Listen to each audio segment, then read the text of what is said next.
Who are you? Drake. And Drake, who'd you have beside you? My best friend and the guy that's responsible for me standing here, his name is 40. Hello, 40. Hello, Nardwuar. Welcome back to Toronto, Canada. the 6. The 6. The 6. And right off the bat, Drake and 40, I have a gift for you. And it is in this towel right here. Whoa, this is actually legendary. This can definitely go on our shrine? Yeah, our shrine. What could you say about Biggie? I'll let you speak on that first if you want. Yeah, I mean, Big's an important part for me. What I would like to say about this guy is because he made music that had a sound of R&B to it, that was aggressive rap music, but he always played a role in the R&B space of music, which was like important for me. He was musical. He had a lot of melody in his stuff, you know? So as aggressive as some of his music was, a lot of it was extremely melody based. So I was always a big Biggie fan. I think he had like the nastiest and tightest cadence and flow ever in rap music. I was gonna say Big has my favorite cadence, you know, the approach that he takes to every I gotta put the accessories on first. Okay. The approach that he puts to every the approach that he took to every joint that he got on was just like it was incredible. So I'm a huge Big fan, definitely. And even the sunglasses. Yeah, these here, yeah, which is where yours is. But those are silver on the side. Yours, we still love it. Now, we shouldn't forget about 40, should we? We never do. We never forget about 40, and I have a gift for 40 right here, rated. Wow. Triple X, Cool G Rap, and DJ Polo. Wow. I have this vinyl. A sealed cassette. It's that freak stuff right there. Cool G Rap is one of my favorite rappers of all time, so you know I appreciate this. What can you say about Common and being called a bitch for having a Common CD? Oh, as far as me making that comment?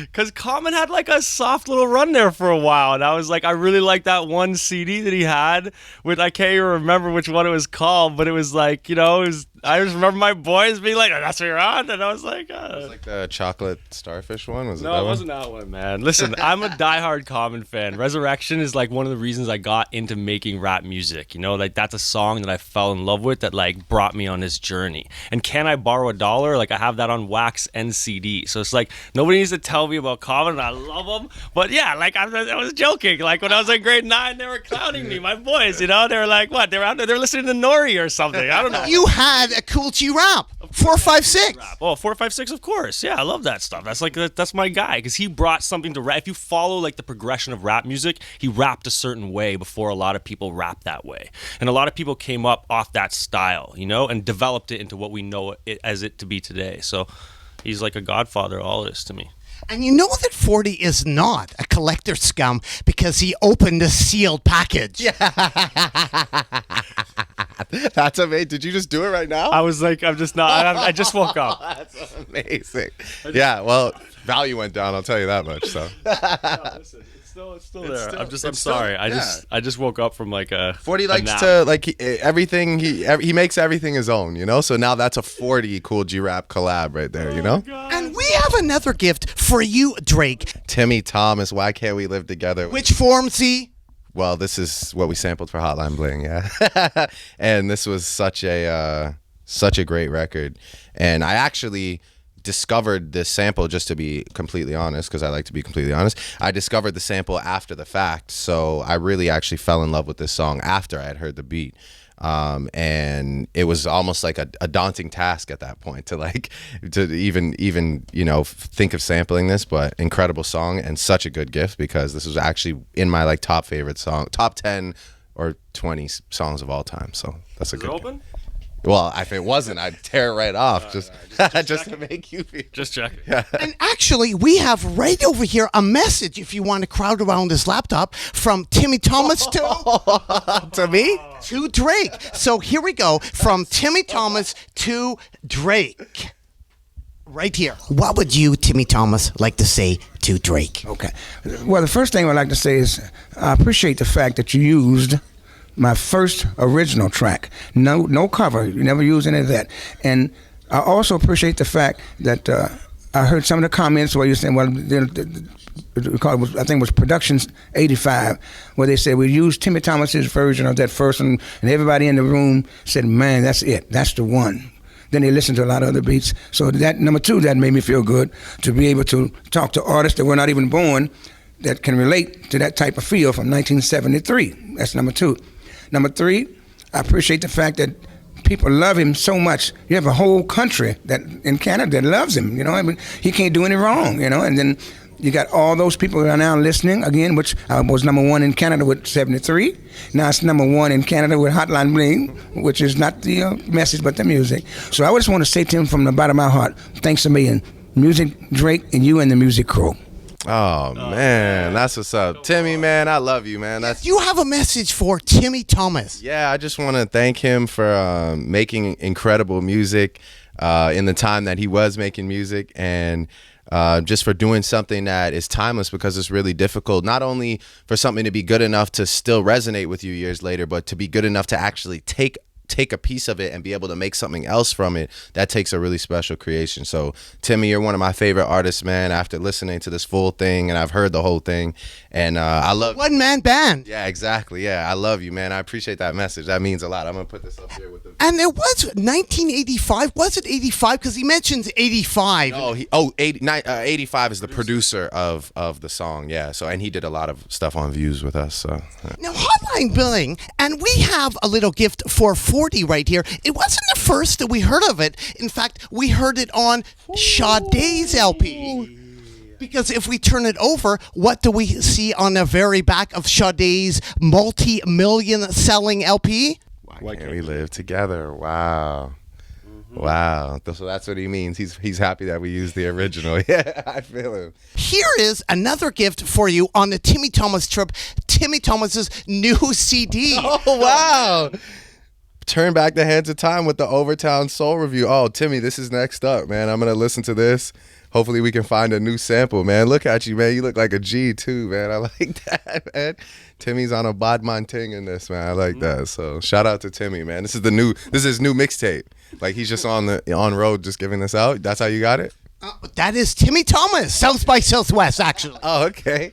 Well, Timmy's Turnt, man. We love it, man. We might have to change his name from Timmy Thomas to Timmy Turnt, man, because he's out here handing out the mixtapes in the paper sleeves. We absolutely, and the arms folded. Like you got to really take this in. Like I'm gonna put that with your one classic and a new classic right there. You know, so I like that.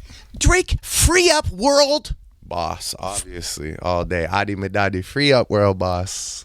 And I have a gift for you right here. What can you tell the people about Vibes Cartel? Jeez. Vibes Cartel is one of my biggest inspirations, one of my favorite artists. You want to talk about a guy, you know, coming out of somewhere coming out of a place that has their own thing, their own culture, and absolutely just taking over, becoming like the one person to idolize. You know, I was there. I've been to Jamaica, you know, when the Gully Gaza thing was going on. I've been there before. I was there after. And no matter what, people are always holding up Vibes as an icon. So big up Vibes, man. He's definitely a big inspiration to myself and Party Next Door as well. I know me and Party have had a lot of Vibes conversations. So And Popcan. And Popcorn. Who's on Views. Yeah, and Popcorn, obviously, you know, unfortunately, Vibes is incarcerated right now, and that's why we say free up world boss. But Popcorn basically, you know, was his young boy and came in and filled the shoes and gave Jamaica incredible songs and an incredible movement, you know, and that's something I'm a part of as well, you know. Unruly OVO, we're one family, so. Did you almost get arrested with Mavadado? Well, I think his name is Movado. Yeah, kind of. Yeah, I almost did get arrested because in Jamaica at a stage show, the way the police monitor the shows is they try not to incite the crowd, so they don't like you to swear. And obviously, you know, my first thing, I was just excited to be in Jamaica, so I started, you know, cussing up a storm. And yeah, they were about to arrest me, but luckily, like, I think Beanie Man was there and a bunch of people were there, and they just kind of tried to explain to the police that I didn't understand. But man, you know, big up all the guys that were there that night because they saved my life. And yeah, I think that night, funny enough, I think I went to that. It was a wild night. You know, Movado came to pick me up in a caravan of cars, and I was with somebody. I won't say her name, but I was with somebody that night, and it was like our first time ever going out together. And needless to say, she did not stick around. She definitely left and never spoke to me again. So it was definitely an intense night. But, you know, big up Movado again, another legend from Jamaica. And this right here is probably the best thing I've received in a long time because Vibes is a legend, man. So Voodoo Child, sound. you are a DJ. I try. And a DJ always needs something to play. This is another gift for you. Some old dancehall, some King Tubby. WAG. Are you into old dancehall? Man, I'm into any dancehall, any reggae, conscious, whatever. It doesn't matter. I'll listen to anything. I feel like the writing, the melodies, and just the layering of the music in this genre is incredible. So, King Tubby, this is classic. For Voodoo Child Sound. And also regarding 40, like this is very, very interesting. What can you say about Justin Pierre, this 7-inch right here? Okay, so this is Justin's? This is. Yeah. Oh man. Do you know much about 40's background? I mean, I don't know. This is about Justin Pierre. Trudeau and Pierre. Yeah, Pierre Trudeau, Justin Pierre by. Okay, but by Dinah Christie, who is like my sister's godmother. Yes. Yes. Yeah, How do you- Christie is my Yeah. sister's godmother. Wow, that's mind blowing. I mean, like, listen, I can't sit here and tell you I know everything about Dinah Christie, other than the fact that I love her with my heart, like family, because she is family. And from like the age of like 3 years old, she was in my house, and I knew her and loved her. But like the fact that she even made a record is like mind blowing to me, and I Justin don't Pierre exactly Trudeau's understand what this is. That is 40's godmother. Yes. Well, all blessings to her. What do you know about 40? Like, what do you know about 40? I know a lot about 40. You just got to ask. Actually, I was curious, and I have a gift for you. What can you say? This is a book by. This is the Don right here. I call him the Don, but his name is Donald Shabib, and that's 40's dad. But he's the real Don. Oh my god. Wow. Yeah. What can you say about the Don? Me or 40? Yeah, you, Drake. I could say he's a very, very wise man. Somebody who's always there with gems for us, you know, along the way. He provides us with guidance. He's just an incredible guy, a genius, you know, great filmmaker. And that is all about going down, The road. which has been pictured over there in the 40 studio. Correct. There's a poster over there. So there is a book all about the movie, a Canadian classic that 40's dad created. And 40 is helping to create another. Canadian classic.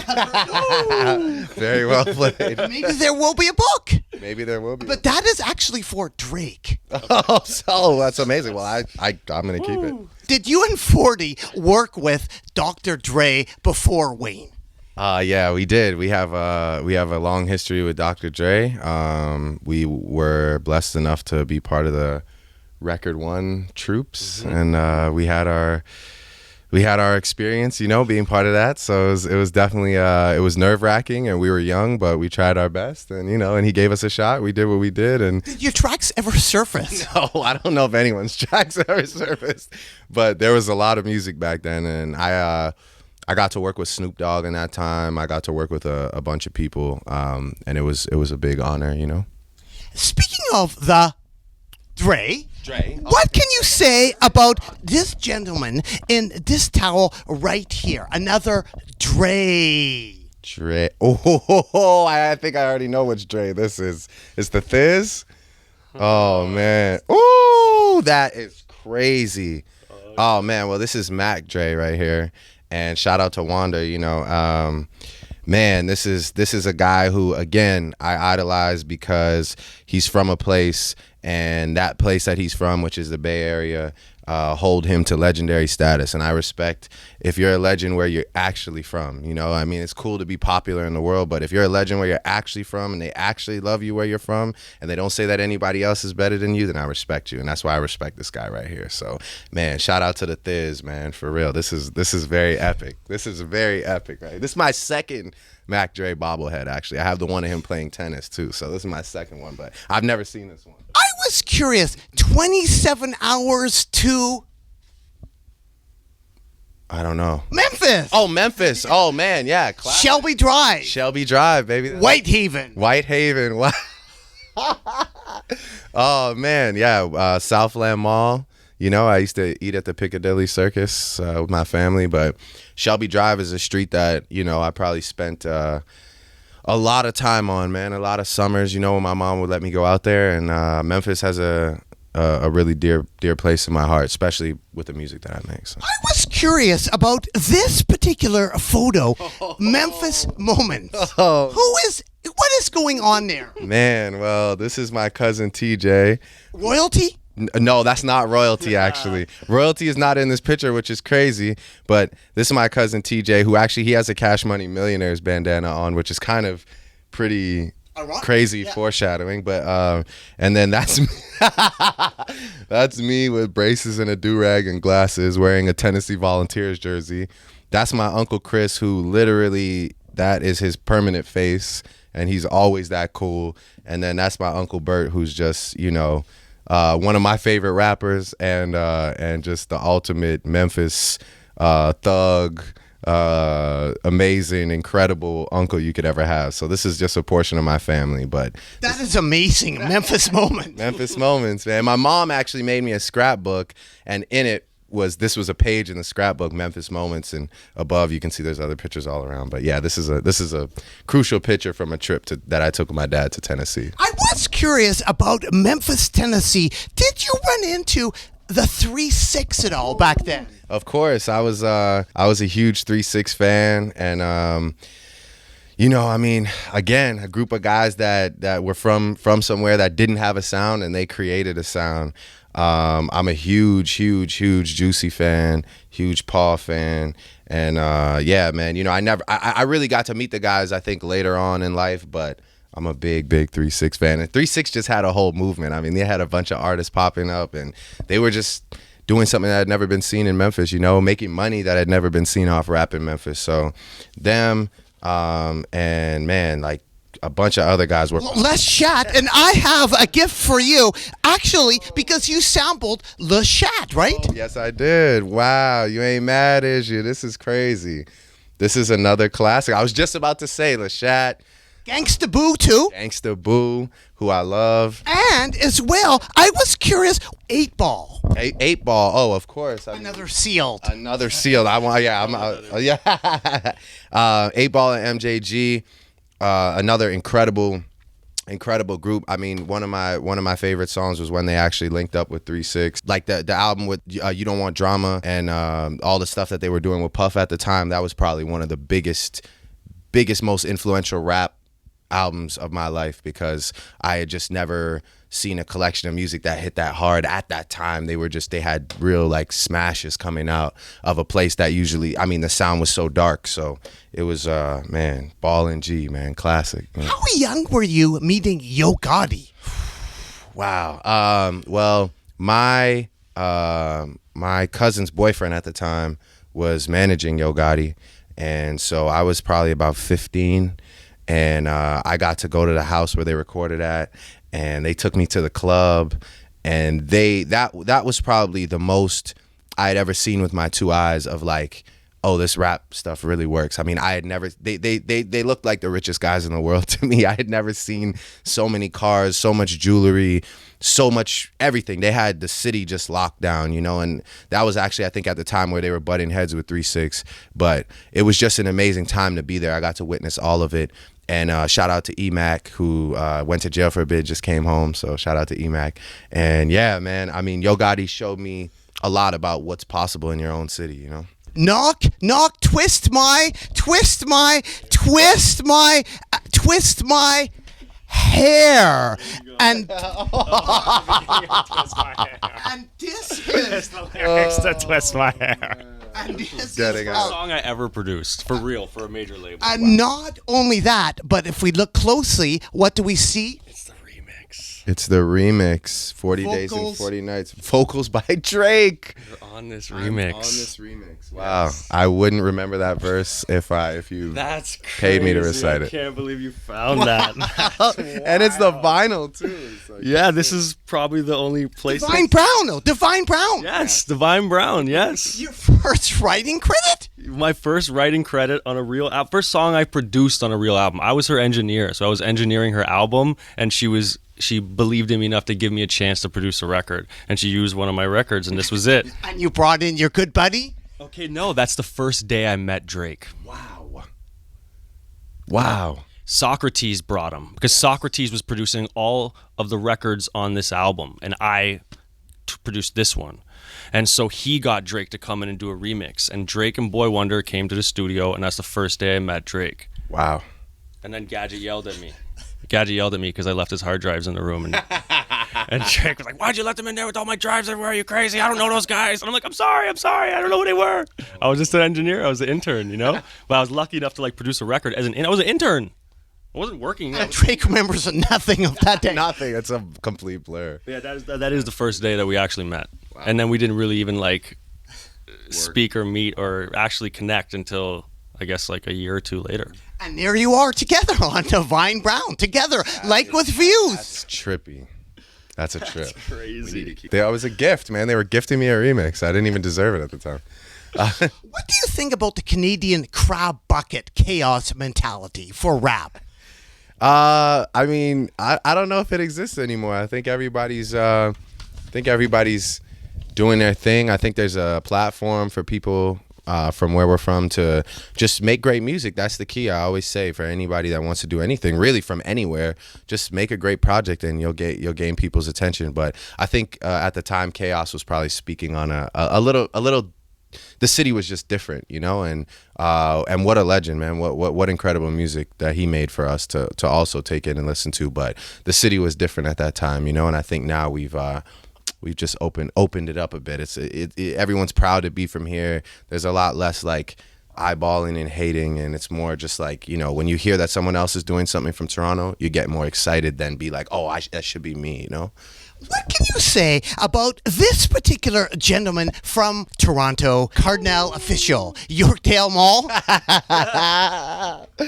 Oh man, well, I mean, one of my fondest memories was walking through Yorkdale Mall right by the bay and the old Harry Rosen. You got to know the old Harry Rosen to know about that. But turning the corner and seeing this guy standing like what looked like at the time like 7'5", wearing like a fur Kangol and like a Adidas tracksuit, and I remember he was the biggest rapper in the city, and I remember I was walking in the mall. I don't remember exactly who I was with, but I turned to the person I was with and I said, I'm going to be bigger than that guy one day. And that was my memory of Be Cardinal. careful what you wish for. Oh man, yeah. I mean, yeah, it was a moment, but at the same time, you know, he was to me larger than life in that mall, you know. So it wasn't like an offensive thing. It was something to strive for. You know, I wanted to be bigger than that because, you know, prior to that, we had seen him come out at like Rock the Caravan with Jay-Z, and he had songs ringing off across the world. So he was our guy. You know, he was the first one to really be like a star boy from out here. So I was curious, Drake, what can you say about this particular gentleman right here, the maestro? Did you share a dressing room with him? He says for instant star. Oh man, yeah. Well, actually, we were on two different shows. So I was on Degrassi, he was on Instant Star, and so when they would be filming Instant Star on his weeks, they would swap my name off the door and put up Maestro Fresh West. So we did share a dressing room, yeah. So I always had to make sure I took my stuff out of there, especially if I had any raps written down on paper, because I didn't want my. No, I'm just joking. But yeah, Maestro again, another legend, man, another guy from our city that broke down a wall and had a song that just went farther than anybody at the time. And then not only that, but I mean, a lot of people might like not see this as one of maybe his like top 5 moments, but for me, 416 to the 905 was like, it just was like the first time anyone bigged up like where we were actually from, you know. And it's so funny to see people across the world talking about the 6 and talking about Toronto like it's a destination, because at that time, for making a song called 416 to 905 was like insane, you know, like no one's even gonna know what you're talking about. And so I mean, I rate this guy for that, because he wasn't scared to claim where we were from. What's interesting about Maestro is right here, another Maestro cassette. We turn it over and we have the song VIPs Only featuring K-Force, who coined the term T-Dot. T-Dot, oh wow, K-Force, man. Wow, I didn't know that. I didn't know that either. Crazy. Well, K-Force, you had a long run, man, before we showed up, man. So shout out to K-Force, because T-Dot was T-Dot still and always will be, you know, a term that people use to refer to Toronto, but I think 6 might have taken over the force. Well, Jimmy Prime, what was his role? Jimmy Prime, because is he the first guy that came up with the 6? Like, who is credited with the 6? I think the 6, you know, Jimmy definitely was out there doing his thing. At the time, you know, Oliver and Jimmy were brainstorming about something, and they had come up with the title together, Views from the 6. And I had asked Oliver if I could use the title because I really liked the title. Oliver had come up with it. And yeah, so I give all credit to Jimmy, man, because he was definitely part of that process, you know, finding the right title for the album. And obviously, you know, that title birthed the whole movement for the city. And yeah, Jimmy Prime, man, shout out to Jimmy. I've always given him that credit of being part of this whole thing, you know, and definitely changing the history of the city. So 40, the rhyme animal. Wow. That's a good one. That's a good one. Trey. What can you say about the rhyme animal, Drake? Me? I'll let 40 talk. It's my brother right there, you know, for a long time. The Empire. The Empire. You better believe it. That's my family, you know. And now I know that this is post meeting Divine Brown. What exactly is going on in this photo? That's post Divine Brown. Where are we? You are wearing ransom. Oh, we're wearing ransom. 15. I'm wearing ransom tee too. Yeah, 15 Fort York, maybe? No way. No, I don't think so. No. Where that is. What year is that and what is going on? Well, obviously, jeans are fitting very different back then. We're just in the studio working. Yeah, honestly. You are Drake, the 6th God. The 6th God. Do you know much about the Jays? The Blue Jays? Yeah, the Jays. Of course. Have you ever seen this record right here from 1984, Shaker's Rap by Lloyd Mosby? Oh, no, I haven't. That's crazy. I haven't, but Lloyd was turnt, though, man. Look at Lloyd with the very deep V-neck, chest hair, gold chain. He looks like he played for like the Oakland A's or something. He looks like Ricky Henderson almost. But Shaker's Rap from 84. Wow. The Jays. Wow. That's epic. I can't believe they allowed him to do it. That's what's crazy, but that's epic. Yo, we got the Blue Jays logo on there too? No, that's what I'm saying. Like, they sold these? I guess so. I got one. What is this? Vine Street Records. This is crazy. I was curious about the roots of Drake. Summer 16, the Winans. Ooh. Yeah, I mean, the Winans definitely. The Winans. Thank you for helping with my pronunciation. No problem. I'll always save you. Yeah, Winans really. I put it at the end of Summer 16 for that particular release, but it actually is part of another song on the album, and that sample that I did use has just been something that I've just used emotionally. I would listen to that sample on loop, and me and 40 have had that sample for a long time, just trying to figure out exactly where to place it, because the music that these guys make and that particular sample mean a lot to me. So again, shout out to the Winans, man, because you guys aren't as turnt as Lloyd Mosley, but you're pretty close. So I'm gonna tell you, yeah, I appreciate the Winans a lot. Shout out to your family as well, because I must say, like, what can you say? I know we have asked about him before, but these particular gentlemen and these particular records right here, what can you say about Larry Graham and Slap Bass and Kanye? Well, the last time I saw this record was in Kanye's studio. Obviously, I think I posted a picture of it. I have this chain Amazing. Like he gave it to you? No, I just got it remade. But yeah, Larry Graham is Like he looks good. so why? But yeah, he's a smooth cat. You know, you can see again, he's just part of that era where you just had to do your thing, and he's always repping that chain, which obviously is our last name, Graham. So he's part of my family. Kanye sampled him for No More Parties in L.A.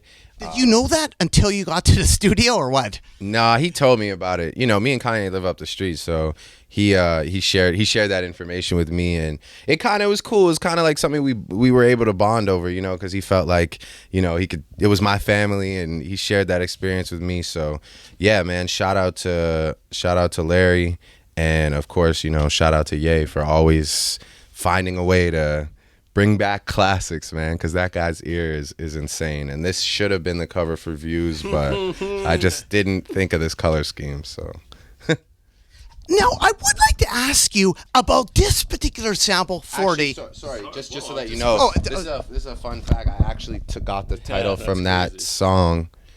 I got the title from the original song. Sooner Than Later. I actually, first time I ever saw these words together was on when my dad gave me this album. So I just really liked the way it looked, and I kind of wrote my own version of. Mine was Sooner Than Later, but And made the chain. yeah, and made the chain. Yeah, I'm paying a lot of respects, man. Shout out to Larry, man. He's great. Back to back. What did you think about people's reaction to it? Like Mos Def doing stand-up comedy about back to back. Oh, I never saw that, but that's amazing. Mos Def was actually one of my first shows that I ever opened for. But yeah, I mean, back to back was what it was. It was a reaction to somebody trying to challenge my integrity. And that's pretty much what's going to happen anytime that happens. So, it is what it is. I had to do what I had to do. Now, speaking of wins and losses, I have another gift for you, a Big L LP.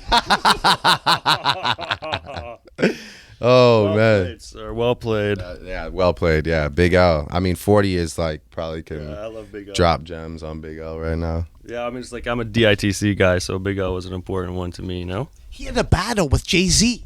Yeah, he did. It was a tie. It was a tie. Does everybody say it was a tie? It's the general consensus. general consensus Yeah, on that? it is. It is. I mean, you can pick a side. I was a Big L guy, but we can just say it as a tie. Two great MCs. Of course, come on. Yeah. Jay has his W. He's good. He's got a few W's. Yeah. We have a quote for you, Drake. A homie is a player, that is all. So why you have to go and kick his It's just Degrassi. This is Degrassi. I think this is Spinner, right? Spinner's rap? He's Spinner's rap. Balls. Balls. Yeah, it was the operative. What do you remember about Spinner's rap? It was the first time I ever really got to showcase rap on television. But I think they gave me an opportunity after that to write a real song myself. I don't think I wrote those bars, believe it or not. But yeah, that was the first time rap I think really showed its face on Degrassi. So big moment there. A page from Degrassi says you are 11 out of 10 for kissing. Paige from Degrassi says that? Yeah. You are 11 out of 10. Yeah? She's a sweetheart. Always has been. That's what, did she say that like in an interview or something? Oh, wow. Nice. Yeah, well, her name's Lauren Collins, and I always loved her when I was growing up very much. I still do. And I'd make out with her any day. So I'm down. Quote, I'm usually involved in the jock love triangle. Drake. I said that? Yeah, on Degrassi. Oh. I don't know if that's exactly a quote, technically. That's bad wording. I think that's the context from before. It's out of context is the point. But yeah, I think I was always sort of in a storyline. This is before I was in a wheelchair on the show, but I think I was always in a storyline where I was part of some fighting with some other guy for some girl, Do you still kiss your fans? No, I stopped that. I think There's a Button video circulating about, I think 2009, you were kissing your fans. the glory days, man. I miss it a lot. That was when I had this guy on the road with me. Yep. Downstairs at the DoubleTree Hotel, 9 a.m, bags packed. I think those days are past, maybe now. But yeah, I don't know if you know, you never know how old fans are and what they've been up to prior to the show. So I don't know if I don't kiss fans anymore, but it's still love. The last interview that we did, quote, I keep their bras in a trunk, in a black trunk. I did when my tour manager was a wonderful lady named Tina. She would keep a collection of bras for me in a trunk, and it became a thing to throw bras on stage. And then I think it became a thing for a lot of artists. So I let it go. I let it go. And you used to Pam Grier? Oh yeah, well that was I revisited that today. You know, I'll say something about our last interview. I mean, that was honestly, I was really high that day, man. And I was tripped out because you're really good at your job. And yeah, I did divulge that piece of information to you. So Pam Grier, I love Pam Grier. I still lust after Pam Grier to this day. I try to find her. I tried following her on Twitter and Instagram, but I don't think it's the real her. But yes, she was one of my first muses. I can put now at 29. I can put it a little better for you. So well, I have a gift for you to continue on with your muse. 2 Pam Grier sealed DVDs. Wow. Well, I will be watching these tonight, and you can imagine how that's gonna go. You know, if you want. Baboom. Amazing. Yeah, very, very, very. Pretty much Pam Grier shaped like what my idea of a woman was, as far as just like shape and curves and body. And Pam Grier is like what I fell in love with as a young guy. And we have another gift for a 40 right here. Some Bone Thugs and Harmony. Bone Thugs and Harmony. The brand new reissue of the 1999 release. I was gonna say that they look like they did when I saw them the other day. That Oh my God, that's brand new. Oh, it's crazy. Brand new reissue of issue, yeah, but they just put a new pic on the cover, which is obviously the most legendary thing ever. Like, you've met them, right? Yeah, I have. Yeah, we were supposed to have a show in Cleveland, Ohio, I believe, and it got canceled because of something. But we spent like 40 minutes downstairs at the hotel when all the fans like swarmed the hotel because we weren't doing the show. So we were kind of stuck in this like melee trying to get out of it together. But I think we were in Cleveland, Ohio, and people were, I think, a lot more excited about Bone Thugs and Harmony at that moment. So What do I do with Bone Thugs and Harmony, though? You got to tell me. That is a gift for you. Amazing. I love them. We have some Cameron. Wow. Looking very Dapper. Civilized. Yeah, he's looking very civilized. Featuring your boy Mace right there. Yeah, man. I mean, that two guys that I definitely wanted to be growing up, you know, and especially at this time. I mean, it was just they had their city away. It's just that same thing I've been talking about, you know, just guys that pretty much brought new energy to the city. And man, it was just like how much, it's just surreal to watch those guys. How much money can one guy have? How fly can they be? Like, it was just Cam and Mace were epic, you know. And Loon, don't forget about Loon. Everyone always wants to forget about Loon, but Loon was a part of that, man. Yo, shout out to Loon, man. Loon, I see you. I was curious, Drake, who do you sit beside during Raptors games? I sit beside whoever has the time to come to the game. Sometimes I sit with this guy. Sometimes I sit with Chubbs most of the time. But They get involved too. whoever I'm sitting with? Yeah. Yeah. I mean, me and Chubbs pushes me to go further than usually I probably should. Like the other night, for example. But yeah, you know, I sit with but it has to be someone with a good energy. You know, you can't be like, you know, on your phone not paying attention. So everyone I sit with is passionate about the game, you know. What do you think about Drake and basketball records like Mike? Ooh. Wow, man. This movie and this time in my life was also crazy because, you know, I mean, Bow Wow was, when you were younger, I mean, you you wanted to be as big as Bow Wow was. Bow Wow was just all the girls wanted Bow Wow. Bow Wow had 106 in Park. It was like Justin Bieber, Fanatic, you know. Yeah, man, Bow Wow. And this movie was just legendary. He got to be with every ball player that you ever wanted to hang out Have you met all these guys like Dirk and Nash? Oh, of course I know Nash. I mean, Nash is probably I'm probably closest with AI and Nash out of this whole picture. C Webb is a great guy. Dirk, obviously an incredible guy, and Jason Kidd I don't really know that well, but Nash is a character, man. That guy for sure, and obviously fellow Canadian, so it's all love. And AI is just somebody that to even spend time around him is just. It's epic because he's Allen Iverson. So You shouted out Kobe on Insta. I did. Yeah. Sad to watch him go. I've had a lot of Kobe memories. I even mentioned him on the album. And yeah, man, just a guy that definitely I have a lot of respect for, and I've witnessed a lot of greatness because of him. So I was curious, what do you think of, and I have another gift for you, what do you think of right here, Kobe Bryant's basketball rapping career? Which Snoop calls bullshit at its finest. who said that? Snoop.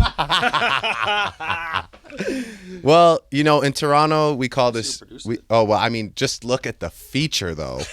It's featuring who? Oh my God, Tyra Banks. Is she singing? Tyra Banks.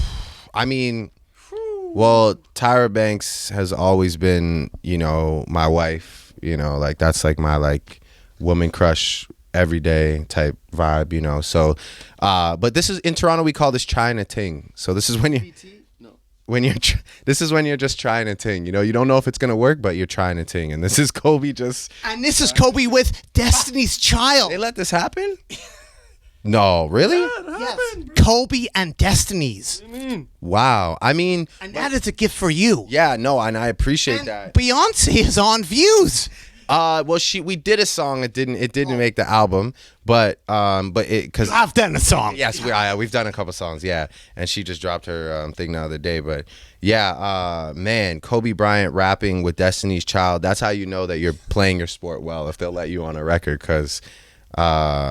I don't know if we're letting Kobe on Views as much as we love him. Now, he wasn't the only guy. Believe it or not, this gentleman right here, Shaq, also did. Man, The rapping. one of my favorite people in the world. I'm gonna be real, man. Me and Shaq.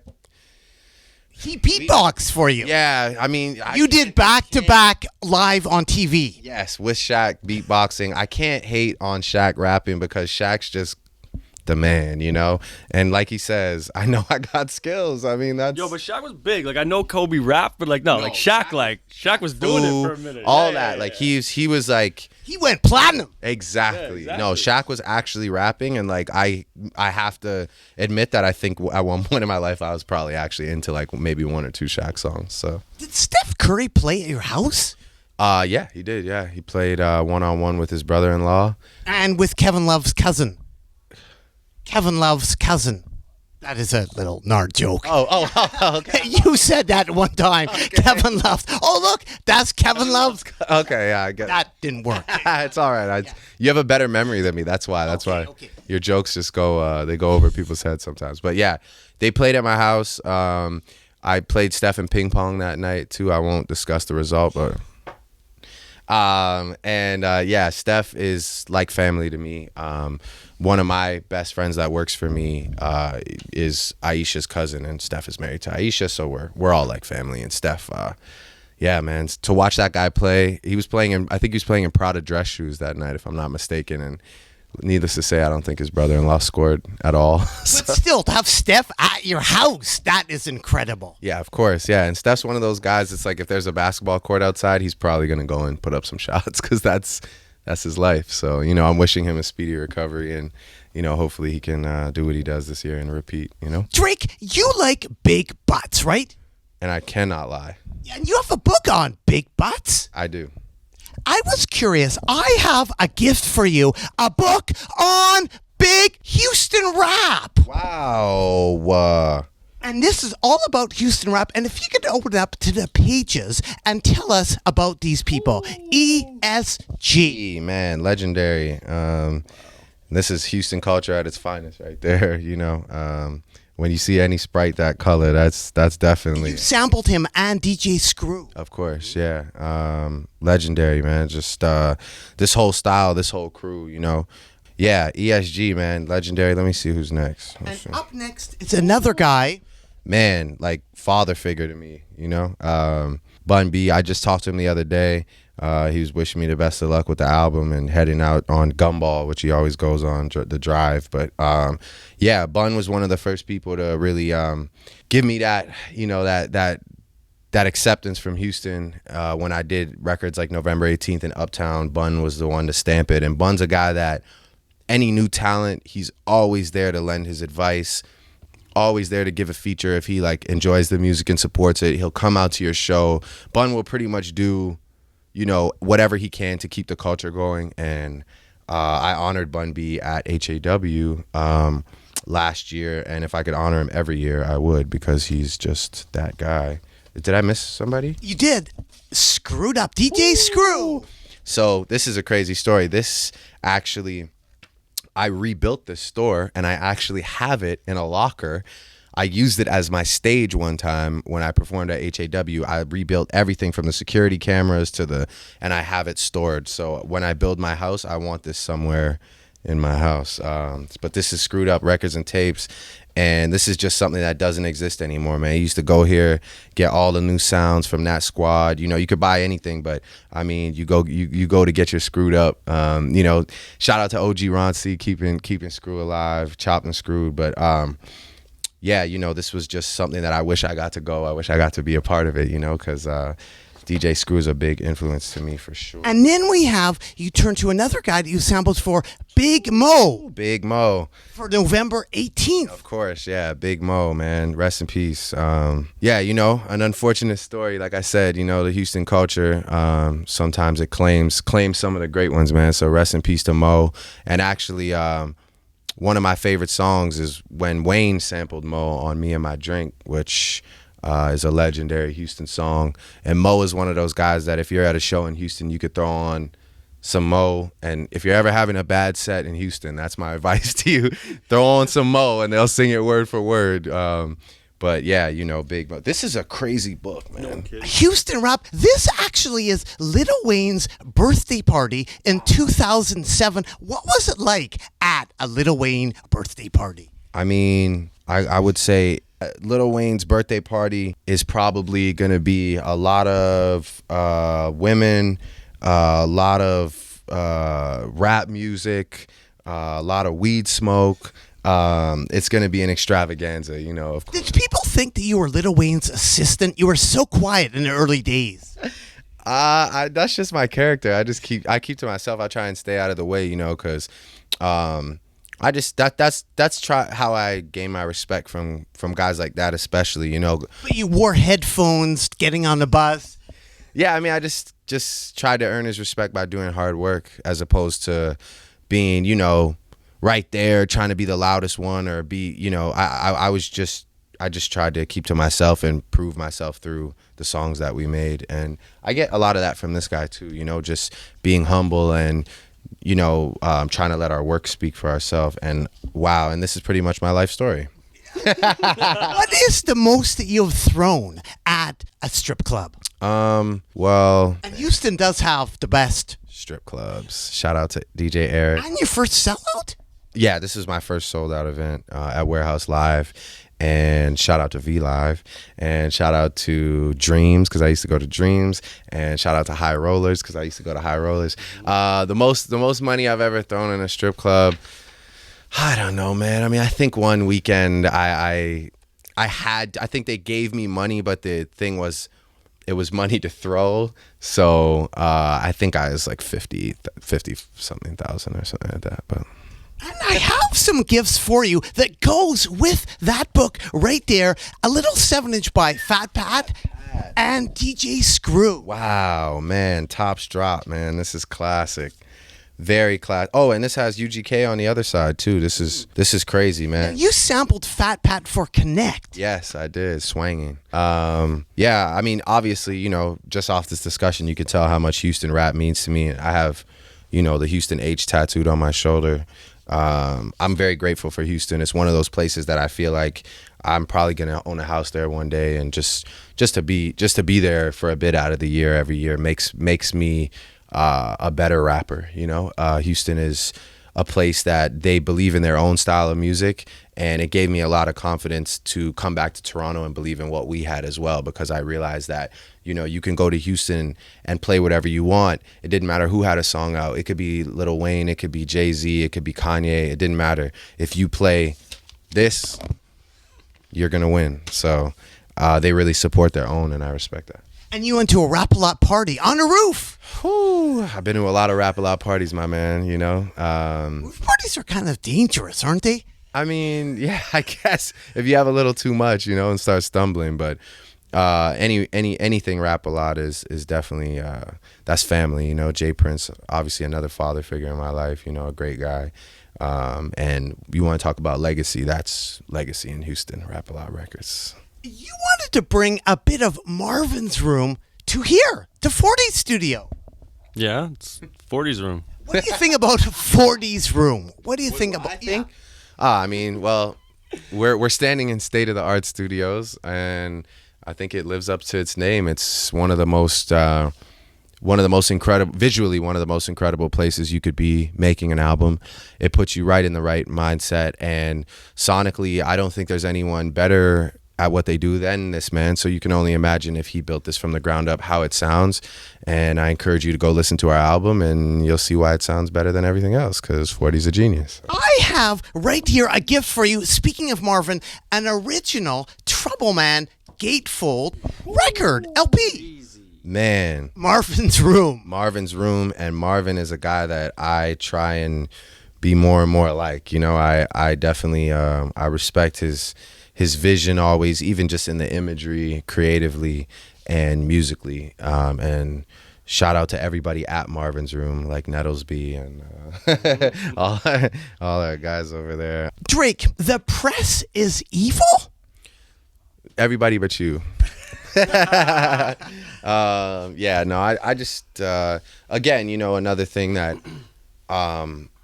that goes back to what I was saying before. I just like to let my work speak for me. You know, I feel like, you know, anyone that shows up here to do an interview other than you come bearing gifts and trying to shed light and knowledge and history. A lot of people just have to do their job, and their job is to get, you know, a headline and try and get me to slip up or like divulge something or say the wrong thing when I don't really mean to. And yeah, I just don't enjoy it. It's not an enjoyable experience for me, and I don't like any of you. But you do like this gentleman right here on the cover of your favorite, and this is another gift for you. Wow. Some Michael Jackson Some Michael Jackson on the cover of on the cover of Rolling Stone. What issue is this? from 19 This is number 81 from 71. from 71. I mean, I just finished watching the Off the Wall documentary, and if you ever think you're doing well in your career, you should definitely go watch that, because you're absolutely nowhere near what this guy was doing. Why does this 11-year-old stay up past his bedtime? Because he is the greatest entertainer of all time, and that's what you have to do. You know, you have to push yourself, and he pushed himself further and further. Did things that I can't even comprehend, like choreographed dancing and, you know, all instrument, like playing instruments, everything. I mean, he was just he was the greatest. Quote Drake, I used to want to be on Rockefeller, then I turned into Jay-Z. Yeah. Well, And I have a gift for you right here. The Hawaiian Sophie right there. Because if we turn over, there is Jay-Z on the back. there he is, man. Now, what can you say about Jay-Z? Especially, I guess he kind of put in a shortish verse. You talking about on Pop Style? Yeah. No, it wasn't that. It was just that, you know, I had asked Kanye to do a verse for me, and Kanye just sent it with a Jay-Z intro on it. You know, there was never any like intention of that, trying to like dress it up as a Jay-Z verse. It was just Kanye thought it would be like, a great idea to have Jay do the first 2 lines, and so did I. And that was just kind of how we framed the verse. And I think people obviously want to hear Jay-Z rap, so they wanted to hear more. But I mean, he was there for the intro, and that should be enough. People should be grateful. Got so many chains, they call me. Chaining Tatum. Where did that come from? And does Norm have a Drake chain? Does Norm? I think so. I think he has one with my face on it. But this is why they call me Chaining Tatum. Hold on, I'm gonna you have to do the rest of the thing with this on. All right. We'll just turn it around like that. There you go. What can I say about being Chaining Tatum? First, what can you say about this particular chain, and what can you say about Chainum Tatum? Well, that's the thinking chain. That chain is basically what I put on while I was making views to kind of make, the right decisions. And when I needed mental clarity, I just put that on, and it's so heavy that you really want to make a decision really fast so you can take it off. And then with that being said, Channing Tatum was just, I'm a Channing Tatum fan, and I just wanted to find a way to use his name, and I thought the line was amazing, and it's one of my favorite bars. So, yeah, that's it. And we have another gift for you right here. It is Original Flavor from 1993 featuring Jay-Z. Wow. Without Jay being mentioned. Wow. Well, that happens sometimes, when you're just trying to get... But they mention you on the Divine Brown. Well, they did, yeah. But, this is like... But they didn't mention me on Chaos B-Boy Stance. Shout out to Kevin. Hey, there's lots of times people don't get mentioned. Yeah, exactly. And by the way, mixed by Clark Kent, which is epic. Ooh, that's crazy. Yeah, but and produced by Ski.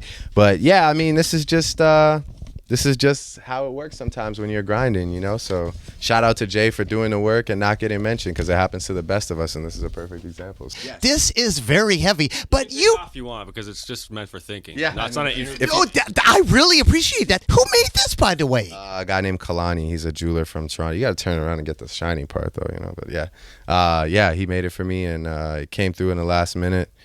Helped us finish the album, and now you're wearing it. So that is amazing. Like, to think also, like, the responsibility that being Drake holds. Like, for instance, you missed the Grammys for King of the Dot. That is incredible. Well, I'm a King of the Dot fan, so I mean, yeah, I did. I missed the Grammys for King of the Dot because there were important battles going on that day, and OVO was sponsoring the event. And shout out to Gannick and Gully. It was better than the Grammys, to be honest, that night, so I was happy about it. The cover of Views is you and the CN Tower. Yes, sir. That is amazing. I'm glad you like it. And I have a gift here for you, winding up with Drake and 40, the CN Tower, wow. Canadian Records. So I wasn't the first one to... These guys had a UFO on the CN Tower. The homegrown Q107 LP. Wow. Did you see any UFOs? What was it like shooting the cover shot for Views? It was amazing. Shout out to Caitlin Cronenberg. She shot the whole album packaging. And when we were shooting that photo, I knew that we had something extremely special on our hands, just because I get to immortalize the city on a project that I feel I wrote about the city, that we did in a studio that 40 built in our city, and it just felt like everything was coming full circle, and I was sitting on the biggest circle that we have. The CN Tower, but believe it or not, I would say probably about the second punk single to ever come out of Toronto was By the Poles and their song CN Tower. CN Tower. Wow. So I think it's great with Views. You've taken it to the CN Tower, which has been album-fied before. Like, that's incredible. I know. I mean, this is crazy. The history of CN Tower usage here is the lineage of CN Tower usage is amazing. Did you ever think that you would get like CN Tower aficionados, geeks, like geeking over the fact that you went to the CN Tower? Well, I think it's more of a pride thing in the city, just to see a building that everybody knows is Toronto. And, the cover could have been anything. It could have been some glamour shot of me, or, something that was more obscure, but I wanted to make it very memorable for anyone that was a part of this rollout and a part of the city to remember. I remember when he put the most important landmark in our city on his album cover, just basically immortalize where we're from. the Poles and Q107, and Drake, CN Tower. Yes, we're part of a trio, and we're proud of it. Is there a lint roller? There was for one of the Raptors games because I was caught lint rolling my pants. But sometimes you just get linty, man, and you gotta, like, what are you gonna do? You're gonna sit around all fuzzy? It's like I just did what any unlinty man would do and unlinted my pants. I don't know. And I think winding up here, lastly, we should reward 40 with a few more gifts here. Right here, we have Shades of Brooklyn and AZ as well. Wow. What can you say about the Shades of Brooklyn and AZ? Shades of Brooklyn were on back to DJ Premier, who produced this record. No, the Beatminers produced this. No, it was D&D Studios. It was all Primo. 101 DJ Premier, like this mixtape album thing that he put out, and they had Shades of this song, not this song, but Shades of Brooklyn was on that. 40 knows everything. Literally. Changed by Shades of Brooklyn was on that DJ Premier 101 tape, and I loved that and had it because 21 Questions by Shock Claire was on there. So that was a pretty serious event that DJ Premier was going to take a song from Toronto and play it on this like mixtape set. So it was kind of cool. They released it on vinyl. It's like it would be as silly as like somebody's playlist in 2016, but back then they like put it out. It was amazing. And AZ as well. AZ is just one of my favorite rappers. Like people always had arguments about who their favorite rappers are, and like, you know, a long time ago when Big was alive and all these things, those conversations were still happening. So for me back then, like AZ was just always at the top of my list. AZ and OC, bizarrely enough with the acronyms, but both of those guys were always my favorite rappers. Curtis Mayfield. One of the greatest. And we have a gift here for you. It is in this tube right here. And this is a gift to help decorate the state-of-the-art studios with Curtis Mayfield and the Impression. Wow. Is this a show? Sunday, March 17th at 8 p.m. Don't miss it. Admission is $3, $4, and $5 if you want to sit front row. Tickets on sale at the Civic Center. An extra added attraction, Curtis Mayfield. Extra added attraction. Sam and Dave had Hold On, I'm Coming, not Hold On, We're Going Home. It's also a lie. Yeah, that's a lie. What can you say about Curtis Mayfield?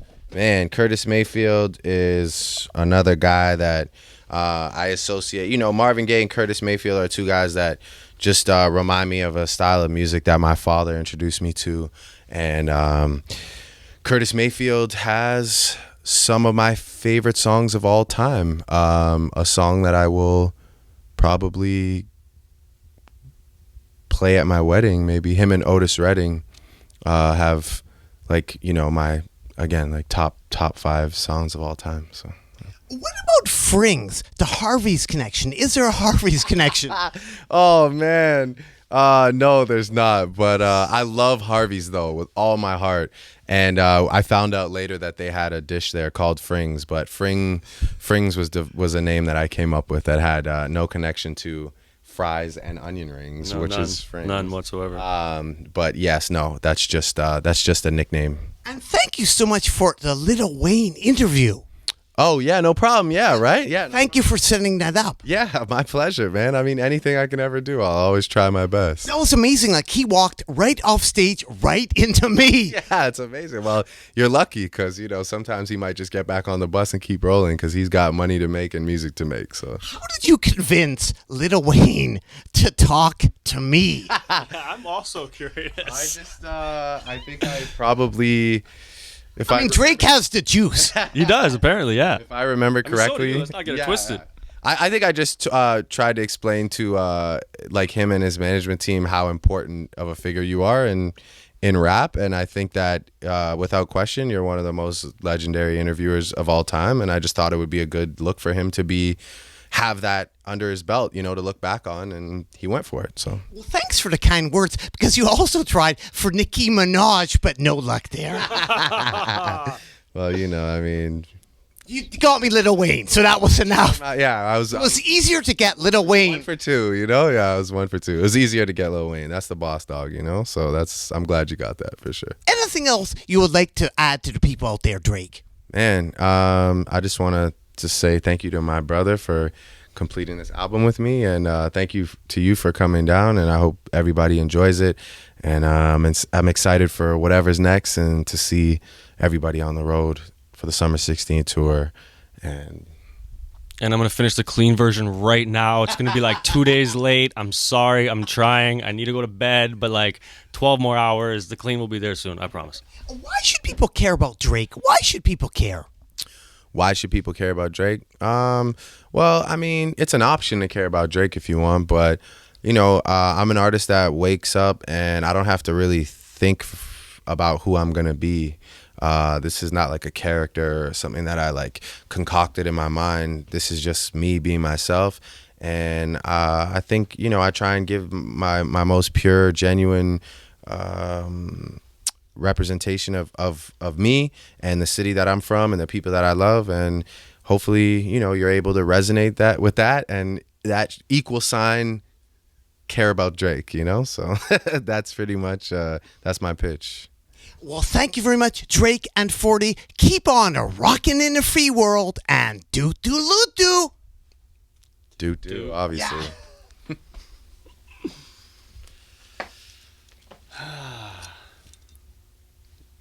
Oh no, that's so mean.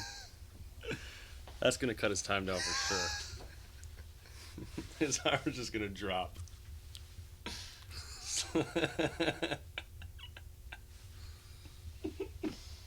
Boy's got the thinking chain on? Damn, Nardwuar!